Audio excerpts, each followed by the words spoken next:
Hey y'all, welcome to another Saints pregame live chat. It is week 15. We are getting ready for the Saints to host the Kansas City Chiefs, the 12-1 Kansas City Chiefs, best record in the NFL. My name is Jeff Nowak, NOLA.com's digital sports producer.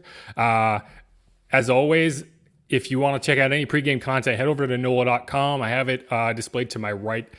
We have all the info you need to watch the game, to get ready for the game. If you're looking specifically for all of our Saints stories, go to NOLA.com/sports/Saints, and you'll get all the content that we've posted throughout the day in the last few days. Pregame, inactives, players to watch, numbers to watch, expert picks, all that good stuff. But first, I do want to say, hey, if you have questions, comments, score predictions, pictures of your cat, I always ask for pictures of people's cats, and they never put them in the chat, and I don't understand why. I genuinely want cat pictures, especially if they are in Saints jerseys. So throw those in there. I'll kind of get through some pregame stuff, and then I'll try to get to all those comments, questions, whatever, toward the end and get to them live. So make sure you get those in there, get them rolling. I see a couple pointing right now, and I'll get to those in a minute. Thanks for anyone who's joined. I'm just kind of vamping a little bit to let some of the viewers get in. I didn't have the countdown video quite as long because it took a little while to go live, but we are here now. And so without further ado, again, my name is Jeff Nowak, NOLA.com's digital sports producer. You can follow me on Twitter at Jeff_Nowak, as it says on the screen. And I'm just going to pop into this how to watch file, and we're going to go through some quick score predictions, numbers to know, that sort of thing. Obviously, the big news today, Drew Brees is back. He has been out for 4 games after cracking 11 ribs and puncturing a lung, or collapsed lung, whatever you want to call it, it was discovered after the 49ers game. Some of the cracked ribs apparently happened in week 9 against the Bucs, and then they that injury got exacerbated in week 10, and he is back. He spent 4 weeks on injured reserve. Taysom Hill started those 4 games. He won the first 3, 2 against the Falcons, 1 against the quarterbackless Broncos. And then last week, the Saints really stumbled in a loss to the Eagles on the road. And it's set them up in a really difficult scenario going into the final 3 weeks of the season. They no longer control their destiny in the chase for the 1 seed and the top seed in the NFC. That is currently owned by the Packers, who played last night, beat Teddy Bridgewater and the Panthers. So the Saints have to win today just to keep pace. They have the same record, but they lose the tiebreaker because of that week 3 head-to-head loss in the Superdome. And it's going to be tough. You're in the same situation we were in last year, where you're tied for the best record in the conference and you are on the outside looking in, because the NFL decided this season to add an extra wildcard team. And by doing that, they had to eliminate one of the bye weeks. In previous seasons, the top 2 seeds would get a bye. And if that was the case this year, the Saints would feel a lot better about their current situation. That is not the case in 2020. Only one team, the top seed in the conference, gets that bye week. And it's a big difference for a team that, as you probably are aware, has some injury difficulties they're dealing with right now. Before this matchup, so Marquez Callaway already on IR and a few other guys already on IR.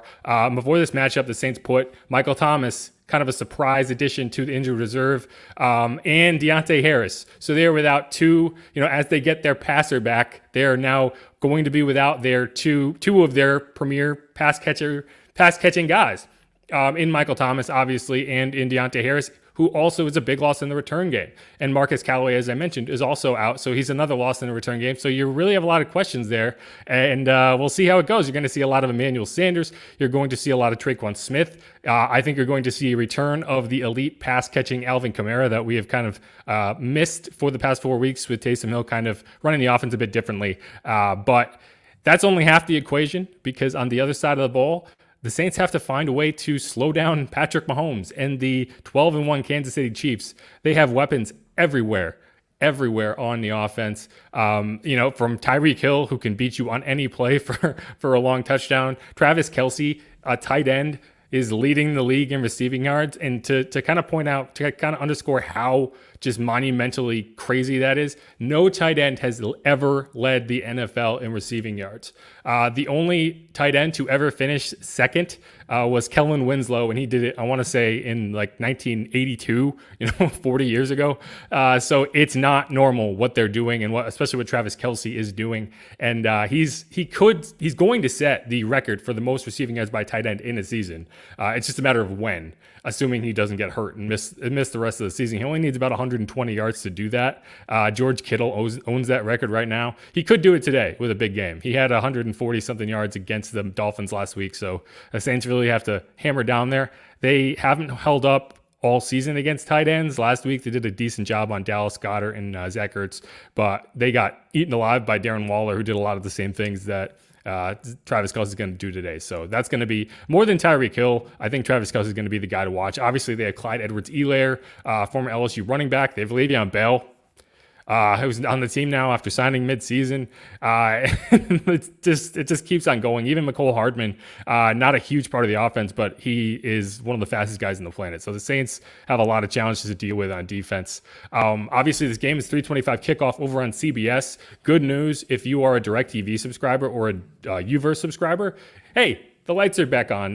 The WWL kind of contract dispute with CBS or with the networks has ended, and the channel is back on for all of those subscribers. So that's a good thing. If you've been struggling to deal with that, I know that must have been frustrating, but hey, good news, you've got the game. And obviously it's streaming on all the normal channels, same radio network. Let's go through some quick numbers to know here. So 0. That is the number of sacks that the Saints had last week against Jalen Hurts and the Eagles. Obviously, Jalen Hurts does a lot of things that helps prevent sacks. And the way the Saints had to rush, you have to do a lot more containing. You're not really trying to get upfield to the quarterback quite as quickly because you want to keep him in the pocket knowing that he wants to escape. And that's obviously something that you'd like to see more of, but it's also going to be the same type of strategy they're going to need to employ against Patrick Mahomes today. If Patrick Mahomes gets outside the pocket, you are in trouble, not only because he can run, but because when he can extend the play and you have guys like Travis Kelce and McCole Hardman running down the field, he's going to try to hit them over the top, and he's likely going to succeed because his arm is literally a cannon. It's figuratively a cannon. I hate when people misuse literally, and I just did it. But his arm is a cannon. If you ever play Madden, that's like the buff they give him is like his bazooka arm, and it's about as true as you can get. So that's going to be something they have to do. Cam Jordan, Trey Hendrickson, Marcus Davenport, they're going to have to make sure they stay disciplined on the edges. If Patrick Mahomes is able to roll out behind them and get 3-4 seconds to the edges of the field as Tyreek Hill is just burning guys over the top, the Saints are going to have a long day. So number one, the league, as we said, the league rank of Travis Kelce in receiving yards, 1,250. Number two, league-wide rank of Saints total defense. Now, that was number one last week. So as good as the Saints have been, they did kind of get eaten alive a little bit last week, especially in the RPO game, which you're going to see a lot more of today. So hopefully, rather than struggling again, they will have learned some lessons from that game last week. And the optimistic way to look at that game is what a great warm-up for a lot of the same things that the Saints will face today. 323.7. That is how many passing yards Patrick Mahomes averages per game. He had a objectively bad week last week against the Dolphins. He threw 3 interceptions in the first half. 2 interceptions in the first quarter and 3 in the game. He also took a sack for negative 30 yards. He had a fumble that he recovered for a loss of 7 yards, and they won that game pretty easily. They had a 9-point lead in the fourth quarter. So it's just The road to beating Patrick Mahomes is so narrow. You have to take advantage of your opportunities. If you turn the ball over, you have to score. You can't leave points on the field. The last 2 weeks, Will Lutz has missed 3 field goals. One of them was from 57 yards, so you give him a pass on that, especially outdoors. But he's missed 2 within 40 yards, and that just can't happen. You can't leave points on the field. That all kind of dates back to that Will Lutz kick where he kind of stumbled and he looked like he might have tweaked his leg. So you have to wonder if there's maybe some issues there. But he's not limited in any way, according to the Saints, and that's so you just got to be better. One thing the Saints will be without today is Jameis Winston, who was added to the COVID reserve list today. It's unclear whether he tested positive or whether it's contact tracing type stuff. The same way the Broncos had those issues, but he will not be available today. And I think that's going to have a few impacts, even if he wasn't going to get on the field. He's the backup, right? So you have Drew Brees, and then Jameis Winston is the backup quarterback the same way Teddy Bridgewater was last year. So when Drew Brees went down, it was Teddy Bridgewater who went in mid-game. And that's what you expect from Jameis Winston. That's going to be Taysom Hill today. And if you remember when Taysom Hill was the backup to Teddy Bridgewater last year, his role in the offense was diminished because you have to make sure you don't get him hurt, knowing that he is your only option behind Drew Brees. So I think you're going to see less Taysom Hill today than you would in a normal matchup where Drew Brees is healthy, because they're just not going to want to risk getting him hurt. And then Drew Brees gets, his ribs flare up. And then what do? You have Alvin Kamara throwing passes? I don't know. But that's something to keep in mind. So we can go into score predictions really quick, and I'll go through some of your questions at the same time. All three of our of our reporters, our two beat reporters and our columnists, are not confident they have the Chiefs winning. Amy just has it at 35-31. Luke Johnson has it at 31-28. Rod has it at 31-20. That's not fun for y'all, obviously. I'll make this a little bigger so you can see it, so you can read it. That's obviously not great if you are trying to be optimistic. But hey, good news. They were all picking the Saints last week and they all lost. So it's not unprecedented that we go 0-3 and you guys end up happy, even if our guesses are a bit less optimistic. I, on the other hand, I make these picks against the spread. I had the Eagles last week. I felt pretty good about the Eagles just showing up behind a new quarterback and just having a lot of energy, and that's really what you saw. The Saints came out flat, the Eagles didn't, and I think it's the opposite today. I think when you're looking at betting lines, looking for home underdogs is a good way to kind of angle your idea of what you're going to see throughout the day. You don't often see a home team that is expected to lose by a lot, that is a competitive, good team, get blown out. They take that personally. They come out with energy, and you cannot replicate energy, especially in a stadium with nobody in it. I think the Saints come out a lot better today than they did last week. I think Drew Brees coming back gives you that kind of energy, that edge that you just can't, that the stadium being rocking can't give you the way it normally would. But that gives you that same kind of edge that the Saints played with against the Bucs. Another really high investment, high energy game that they came out with, and they really just dominated. I don't think the Saints dominate this game, but I think they win it. I think they look a lot better on defense than they did last week. A lot more like the team that you saw the last few years. The last 8-9 weeks leading up to that on that long winning streak. Here's a quick look at the playoff picture. As you can see, Packers 10-3. They actually won, so they're 11-3 now. Saints at 10-3. They need to win to keep pace. The Bucs are playing the Falcons right now. I don't have the score up in front of me. If the Falcons actually scroll down so you can see it. If the Falcons pull out that game and hand the Bucs another loss, the Saints will have backed into their fourth consecutive NFC South title. They can get that with a win as well, but it would be nice to just have that taken care of. You don't want that to stretch into next week. If the Saints do lose today, and you go into week 16 of a game against the Vikings, that's a must win anyway, and you're still kind of looking at that NFC South title, then you start to, it starts to be pressure. Whereas going into the Eagles game, it felt like it was an inevitability. If you go into that Vikings game and somehow you lose that game, you hit week 17 and it's, you're playing the Panthers in a game that's going to mean a lot to Teddy Bridgewater, and you have to win to take the conference. You don't want to take the division. You don't want to have to deal with that. So hopefully one way or the other that gets sorted out today. I'm going to scroll down. So as I said, we have live updates here. We have a live scoreboard. So make sure to check this out. If you're not able to watch the game, or even if you can watch the game, head on over here. We have a lot of really good updates that will keep you in the loop as the game goes on. But I'm going to pop through some of these questions. We have a few just welcomes from Cheryl, Marcella, T. We got a lot of Who-Dats. Oh, Dwayne has like 12 Who-Dats for us, so that's good. Waylon White, this will be a great game. Yeah, I mean, one way or the other, this is going to be an interesting game to watch. You can't say that about a lot of the Saints games this year.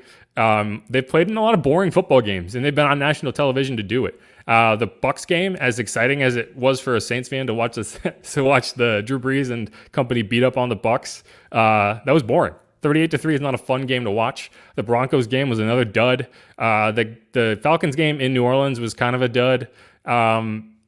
last week really was kind of frustrating. The Saints didn't score in the first half. Even when they've lost, they've been kind of in boring games. At least until the home stretch last week, it got a little exciting there. But one way or the other, I think this is going to be a game to watch.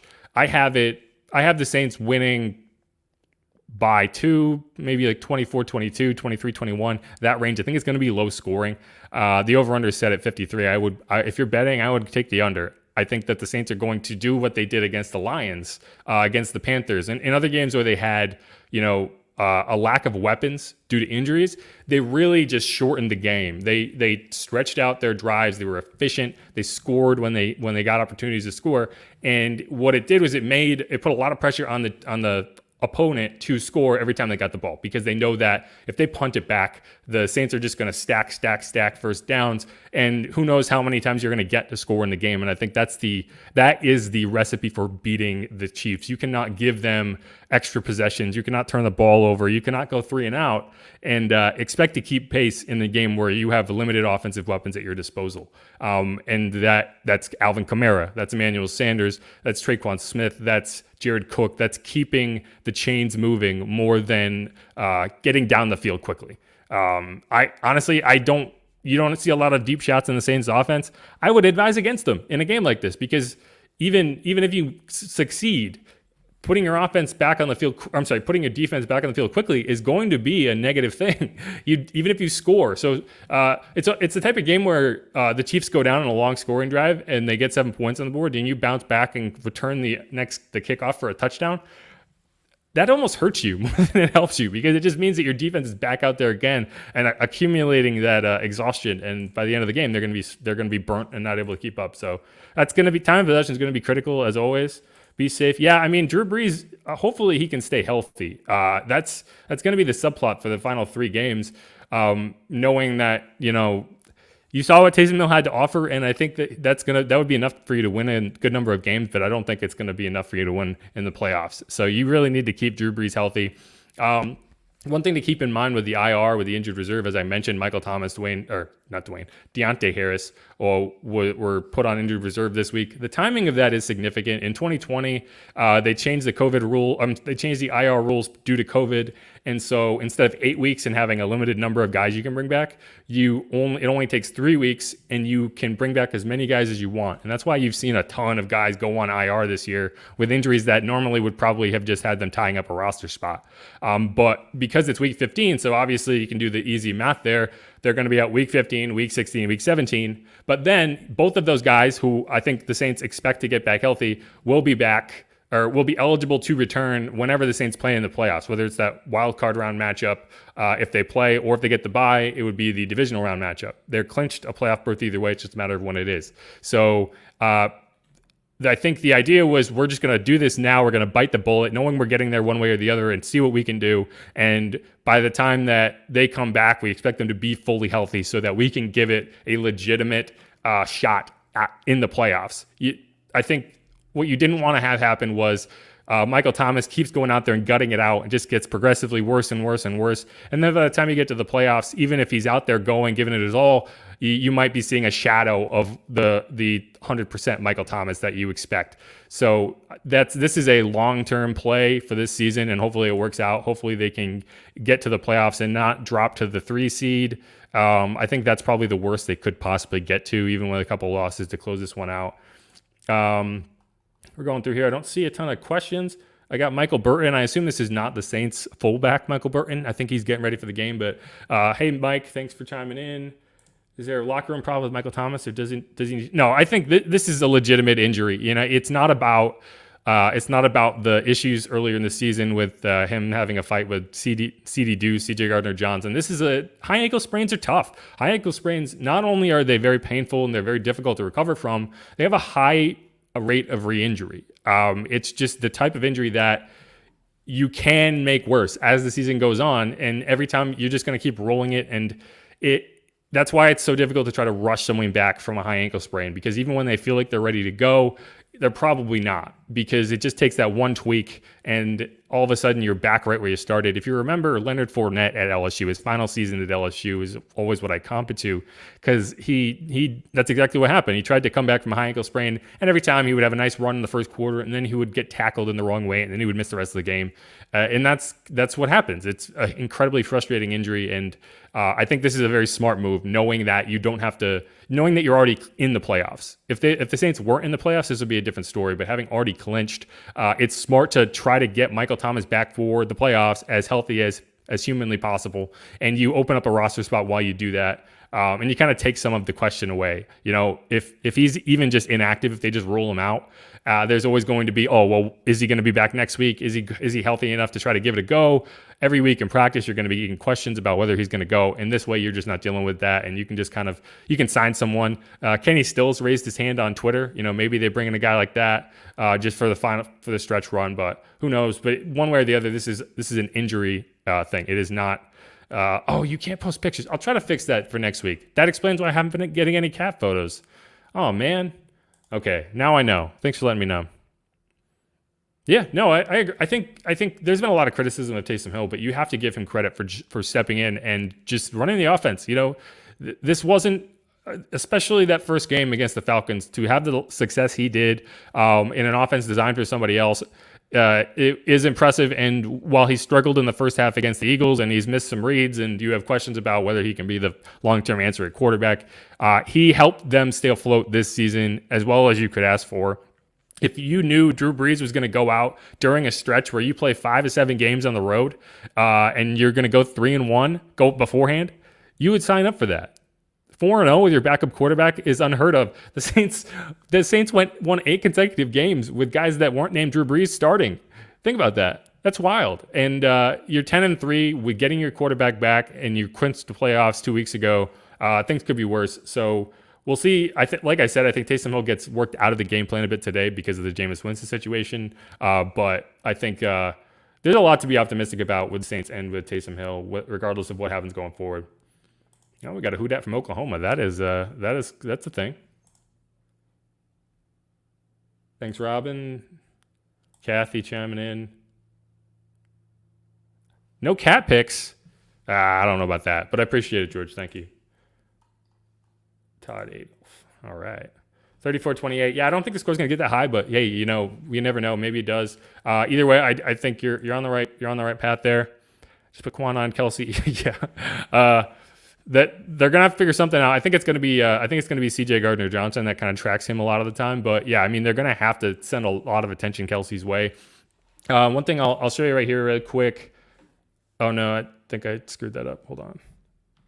There we go. So one thing that let's see if I can get this video rolling. One thing that you're gonna see a lot of today, and this is gonna be one of the last things I hit you on, is keep an eye out for the way Travis Kelce shifts before the play starts, because the Chiefs do it all the time, and they're going to do it constantly against the Saints. The Eagles did it last week with Dallas Goedert a couple times here, and I'll show you 2 of those plays, and both of those plays worked. First one was that long pass to Jalen Reagor that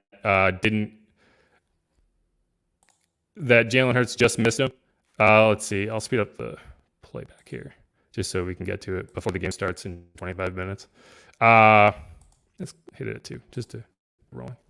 And so basically what you're doing is you're looking at cover 1, man-to-man across the board. So they shift Dallas Goedert inside to force Janoris Jenkins over onto Jalen Reagor. And what that does is it allows him to this free run across the field against a safety or a cornerback that's in outside leverage. So he just has all this room to run open. Marcus Williams trips here. Not his best, not a rep that he's going to want to look at many times. But this is the type of play that you set up with that motion. And that's the type of thing that the Chiefs are going to do with Travis Kelce all day long. The Eagles did it again. Here, you have the same look. This is Malcolm Jenkins. And you shift Dallas Goedert inside. Malcolm Jenkins has to follow because you're in man-to-man. And you have this very well-blocked quarterback run. You'll see how this works. And, I mean, it's just a nice gain. And here's how the Chiefs do it. As you can see again, you end up with four receivers in man-to-man. They shift him inside. They run him across the middle just like Jalen Reagor did. The cornerback's in trail because he was forced to come inside. And again, cover one I'm pointing out here. And this is what you end up with. And you just have Travis Kelce coming across the middle of the field wide open because he's just running away from a guy and he has the speed to do it. And this is the type of shift that you would normally see with a fast wide receiver, Jalen Reagor, for instance. But because Travis Kelce is so fast and so big, he just creates a coverage difficulty that you can't always account for. Here they did the same thing and they threw a bubble screen. And these are a lot of RPO concepts where you're making that read at the line of scrimmage, and that's how you kind of determine what you're going to do. This time they roll out. Some of these times it's going to be handoffs.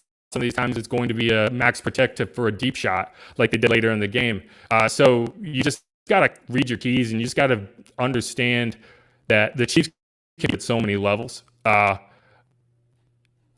also watch out for this play. This is a play that I spotted, and if the Chiefs end up in a situation where they're in a goal to go, first and goal from the 2-point conversion, watch out for this play. Watch out for Tyreek Hill coming in motion, Travis Kelce coming across the middle behind the line of scrimmage, and watch what Patrick Mahomes does with this little fake. He's not giving it to Travis Kelce here because of the position they are on the field, but this is a play that anytime they want to run it, he's going to get 5 yards on that little shovel pitch.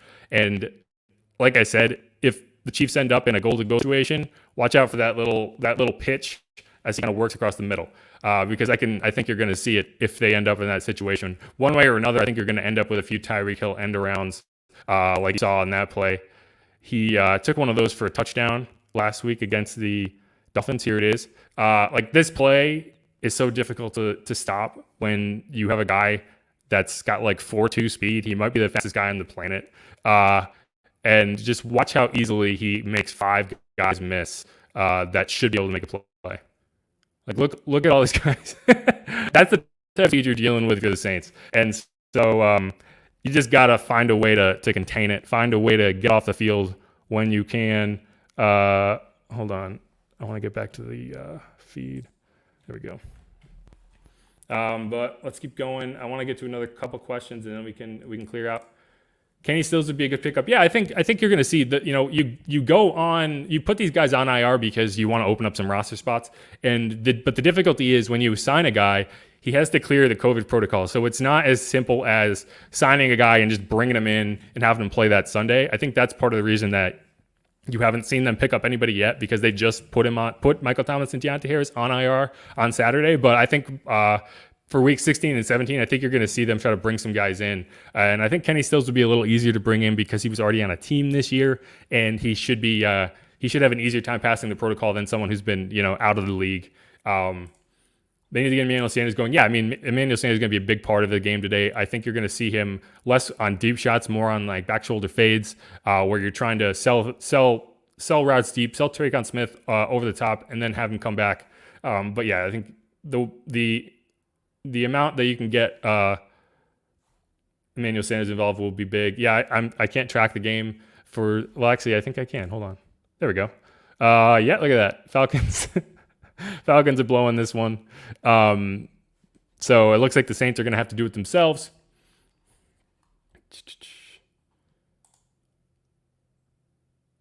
Oh, that's nice. But hey, you're the grown person that showed up here to criticize him. So hey, how about that? Red tape. If you run into red tape on YouTube, he's going to be mean to you. Who dat from Rhode Island? Hey, one of my good friends lives next door. He's from Rhode Island originally, Ian McNulty. So I'll let him know you said hi, who dat warlord.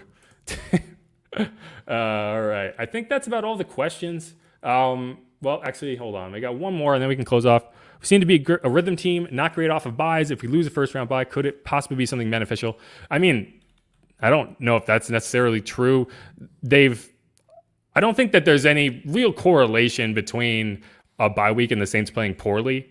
They played poorly last year off of a bye against the Falcons, but that's just something that happened. That's just kind of a freak game where you came out flat. I also think a bye week in the playoffs is a lot different from a bye week in the regular season.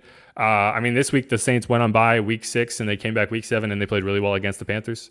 So, I mean, I don't think that I mean, you can. That's a very rose-colored glasses way to look at potentially losing the bye week. But when you have a team that has that many injury issues, when you have a quarterback who's coming back from 11 cracked ribs, and you're trying, and you have a team that, when healthy, can push anybody and compete, and should be if they're not a favorite, a very good bet to get to the Super Bowl and potentially win it. All you want to do is make sure that when you get to the playoffs, you have the healthiest version of your roster that you can possibly have. And the bye week helps you do that. That's not to say they don't have a chance, even if they lose that bye week. But on top of the bye week, it's not just the bye. You also then are set up to have to go to Lambeau Field in January and try to beat the Packers. That's just going to be a very difficult situation. I think the Saints not playing well in the cold is kind of overblown, but it's not something you want to have to do. You would much rather have them travel to New Orleans and beat them in your house. So we'll see. I think that getting that bye is important, but one thing to keep in mind is the Saints can lose today and still get that number 1 seed, assuming the Bears won, which they did, and that is good. So basically, don't freak out if the Saints lose today and completely give up on them getting the bye, because they very, very much can get that bye week. So the Packers went to 11-3 today. If the Saints lose, they go to 10-4. That's tough.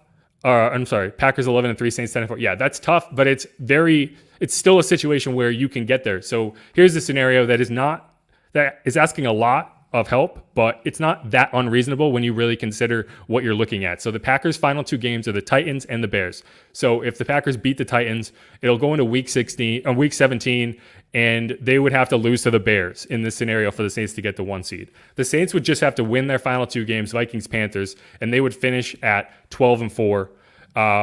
And the Seahawks would have to win their final 3 games and finish at 12-4. So when you go into that Week 17 game, if the Bears beat the Packers, all 3 teams are 12-4, and you go from the head-to-head tiebreaker to a 3-way tiebreaker where there's no head-to-head sweep. So the tiebreaking scenario will end up being the conference record.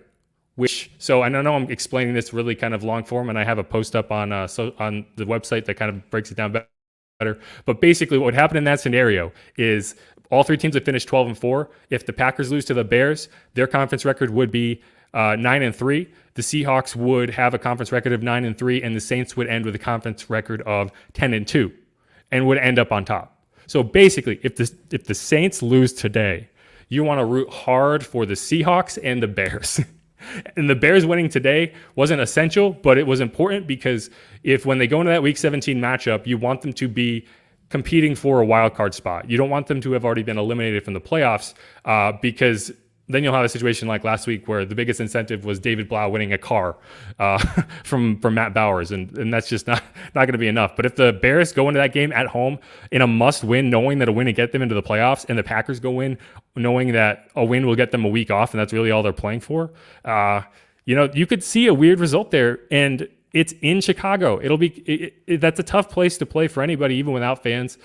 So I'll leave you with that. I'll leave you with that tiny shred of optimism. Even if the Saints lose today, it is not completely over for that 1 seed. We're about 15 minutes from kickoff. I appreciate everyone who watched, who listened, who threw a comment in. Sorry I wasn't able to get to all of them. There's a lot of them, which I really do appreciate. I'll drop this off the screen. Again, my name is Jeff Nowak, digital sports producer for NOLA.com. Head over to NOLA.com and check out our live updates, our live feed, and all of our pregame content. Our beat writer is Amy Just, Luke Johnson, our columnist Rod Walker are out there at the Dome today. I have not been able to get credentialed this season, unfortunately, so I am in my office at home, but I'll be live tweeting the game, and I hope if y'all want to chime in, if y'all want to follow me on Twitter, send me a DM or ask me any questions, feel free. I love interacting with y'all. And until then, let's see. Drew Brees is back, baby. Saints, Chiefs coming at you soon. CBS, check it out.